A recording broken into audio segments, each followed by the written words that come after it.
Good morning everyone. Ayan, pag-usapan natin ang korupsyon sa transport system po natin sa kasalukuyan. Okay?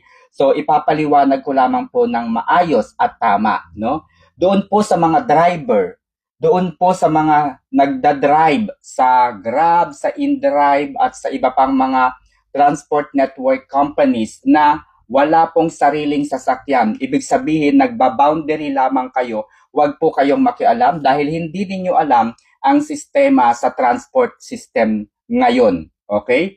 So, unahin lamang po natin.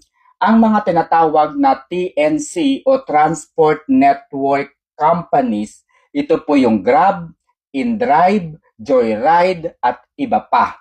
No? Kasama dyan yung Maxim, Angkas, at yung iba pa pong mga kumpanya na kung saan ay nag-a-apply tayo bilang mga operator and driver. So ang tawag po sa Grab, InDrive, Joyride ay TNC, Transport Network Company. Okay? Tayo naman po na operator, ibig sabihin meron po tayong sasakyan. Okay? Maaari nating ipasok yung mga sasakyan natin sa mga TNC. Okay? Ipapasok natin yung sasakyan natin sa Grab, sa InDrive, at sa Joyride, at sa iba pa. Okay? Ang tawag po sa atin, kasama po yung ating driver, ang tawag po sa atin ay TNBS, Transport Network and Vehicle Services. Okay? TNBS. Okay? So, tayo po ay miyembro ng TNBS. So, paano po naaaprubahan yung ating sasakyan? Ang LTFRB po, ang regulatory body ng lahat ng mga TNC. Okay? Sila po yung nag-a-approve sa Grab, Joyride, InDrive. Sila po yung nagbibigay ng authority na gumawa at magnegosyo dito sa Pilipinas. Para maging patas po ang labanan ng mga TNC na ito, naglalabas po ang LTFRB ng mga kota sa bawat TNC na yan. Let's say, sa Grab, kailangan ng 10,000 na mga TNBS. Sa InDrive, kailangan ng 20,000 na mga TNBS and so on so forth para po fair yung competition sa market. So sila po yung nagbibigay ng quota sa mga TNCs. Okay? Sa mga transport network companies. Okay? So ang nangyayari po, no? Balikan po natin nung time na tayo po ay pumasok bilang TNBS sa Grab at sa Uber. 2016. Okay? 2016 po nang mag-umpisa tayo sa negosyong ito. Ang bayad lamang po na nagagastos ko sa pag-register sa lahat ng mga sasakyan ko hanggang 4 o 5 sasakyan po pwedeng irehistro sa isang application, sa isang operator. Ako po ang operator, meron po akong 3 sasakyan noon. Isang beses lamang po akong nag-apply. Okay? Ano po ang ginawa ko para makapag-apply at maipasok yung aking sasakyan sa Uber at sa Grab? Okay? Ang ginawa ko po, inihanda ko lahat ng mga dokumento ng sasakyan.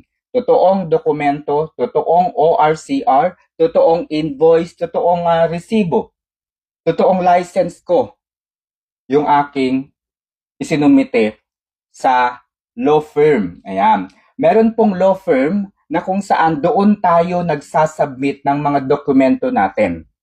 At yung law firm na ito, sila po yung third party para mamagitan sa TNC at sa LTFRB. Okay? Sila po, isinasubmit natin at sila po yung nagpe-prepare ng mga legalities ng ating mga TNBS vehicles. Okay, sila po yung nagsasubmit na yan. So, gumagastos lamang po ako noon. Actually, wala pang 2,000 pesos. 3 sasakyan na kaagad yung nag-ooperate sa Grab at sa Uber. Okay? 3 sasakyan sa halagang wala pa pong 2,000.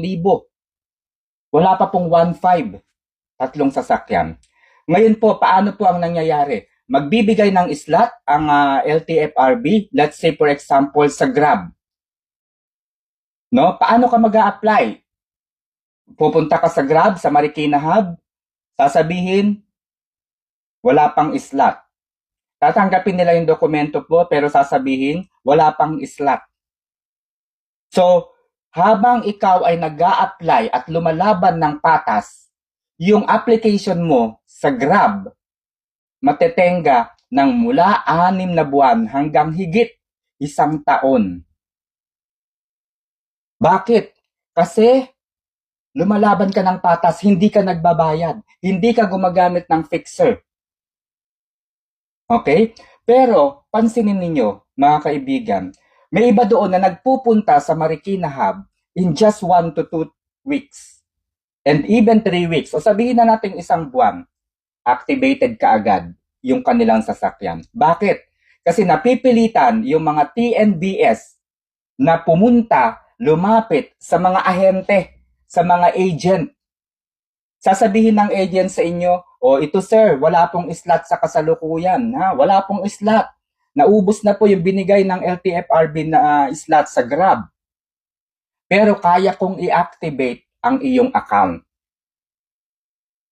Okay? Kaya kong i-activate ang iyong account. Ibigay mo sa akin yung mga dokumento.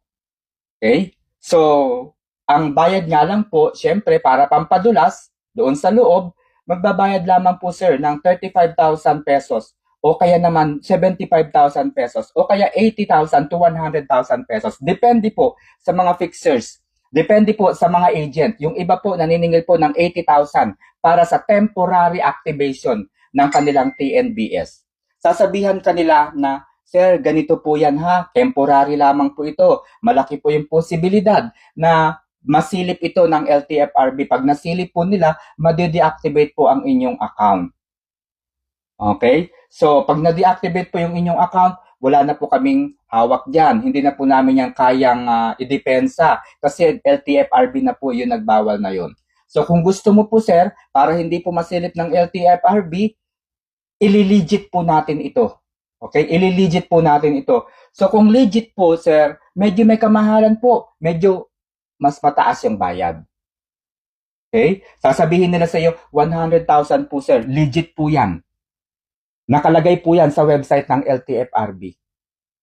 So kung ikaw naman mag-iisip ka bilang TNBS operator, iisipin mo, mas maganda yatang at least nagda-drive na yung sasakyan ko. Sige, tatanggapin ko na itong tempo. No? Tatanggapin ko na itong tempo. At least, ang mahalaga, nagda-drive. Ang mahalaga kumikita yung sasakyan kesa naman hindi. So kapit sa patalim itong mga operator na ito.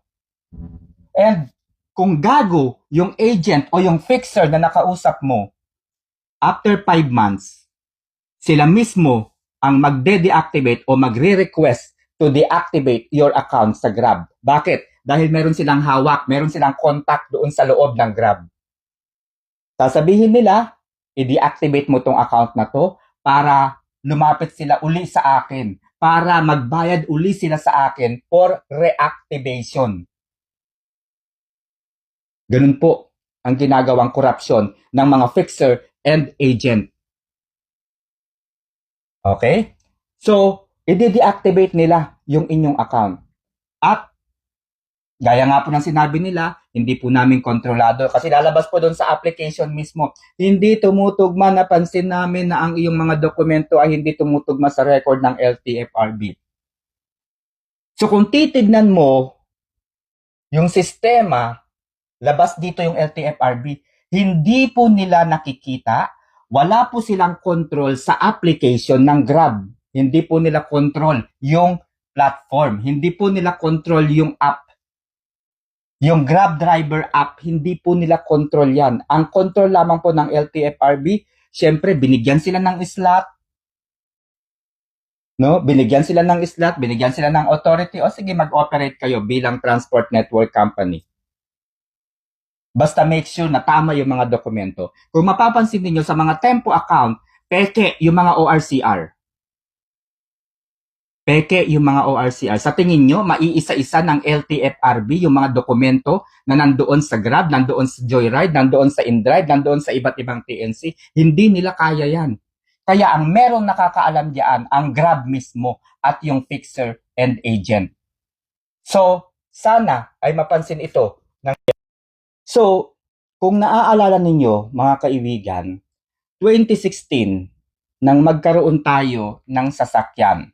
Itong sasakyan natin ay ipinasok natin sa Uber at sa Grab. So, talaga pong nagtiyaga po tayo, no? Nagpunta po ako sa opisina mismo ng LTFRB. Sa baba po noon, nandoon po yung Grab. And then sa isang office, nandoon po yung law firm. Nakalimutan ko yung pangalan ng law firm. So yung law firm na yun, guys, sila po yung humahawak at nagpa-process ng ating application sa Grab at sa LTFRB. So ang matatanggap na lamang po natin, notice of hearing. Ibig sabihin, meron pong pagdinig, meron pong kumbaga discussion with LTFRB para tayo bilang operator, alam natin yung mga bagay na dapat nating gawin, mga bagay na hindi na dapat nating gawin.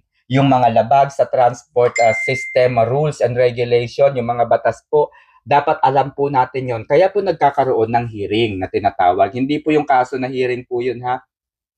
Yung hearing na po yun ay may kaugnayan, may kinalaman po ito doon sa application natin bilang Transport Network Vehicle Services. Okay? So, ganun po, 2016. At ito po, no, ang pinakang maganda. Mayroong law firm na kung saan ay namamagitan sa ating mga TNBS versus doon po sa mga TNC at sa LTFRB. Panahon po yan ni dating Pangulong Rodrigo Roa Duterte, 2016. Wala po tayong nakikitang korupsyon noon. Wala po tayong nakikitang korupsyon noon. Dahil takot ang mga corrupt official, lalong-lalo na yung mga nasa gobyerno, na gumawa ng katiwalian. Lalo na yung mga kalokohan na yan. Kaya nga po yung mga ginagawa ngayon ng Grab, hindi nila yan magawa noong panahon ni dating Pangulong Duterte. Sino po yung Pangulo na hindi po alam ang sistemang nangyayari ngayon? Si Marcos. Hindi niya alam yung sistema na yan. Hanggang sa ngayon, tahimik siya. Hindi niya alam. Wala siyang pakialam. Kasi hindi pa umiinit ang issue. Kagaya rin po yan ng DPWH. Wala siyang alam. Kung wala pong nagrereklamo. Saan ka nakakita? Pangulo? Walang alam. Mas nahihirapan po ang mga negosyante ngayon na ipasok yung kanilang mga sasakyan sa mga TNC na yan dahil yung ating Pangulo ay walang alam. At yung kanyang consultant, yung kanyang Secretary for Poverty Alleviation, no, yung kanyang consultant for Poverty Alleviation, isang abogado. Saan ka nakakita isang abogado madidisbar? Kasi bobo nga. No? Bobo yung abogado niya, bobo rin siya, nagtugma-tugma na sila.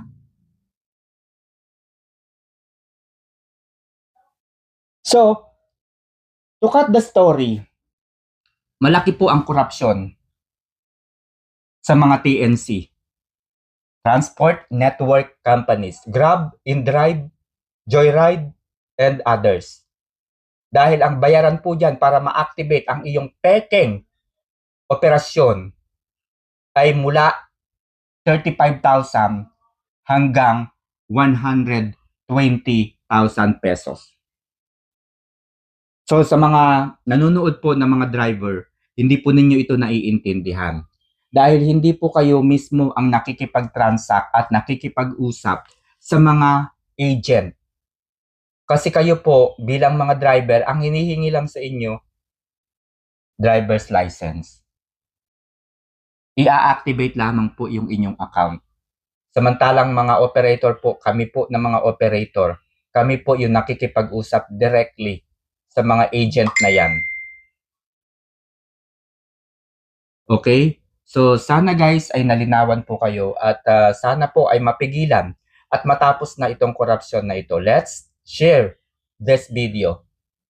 Sa mga operator po, wag po tayo magbingi-bingihan.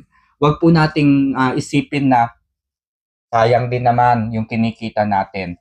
Hindi po ninyo alam, may mga agent po talaga na balahura. May mga agent po talaga na talaga namang binabantayan yung ating mga sasakyan. Hindi po na-deactivate. Kasi yung agent na yon, ginawa lamang po niya yung kanyang nararapat gawin in terms na, dapat makapag-drive. Pero may mga agent po talaga na sukdulan ang kagaguhan. i-deactivate po yung account wherein hindi po yan alam ng LTFRB. Okay? So, yun lang guys, no? Let's comment sa mga operator. Sabihin po ninyo dito sa video na ito yung inyong experience. Kung mali ba ako o tama. Kailangan na pong mapigilan at matapos na ang korupsyon na ito. Let's voice out. Kasi kung matitigil po itong korupsyon na ito, mas magbe-benefits po tayo. Bakit? Kasi nga po mas mura, mas tama yung ibabayad natin. At talaga namang legal.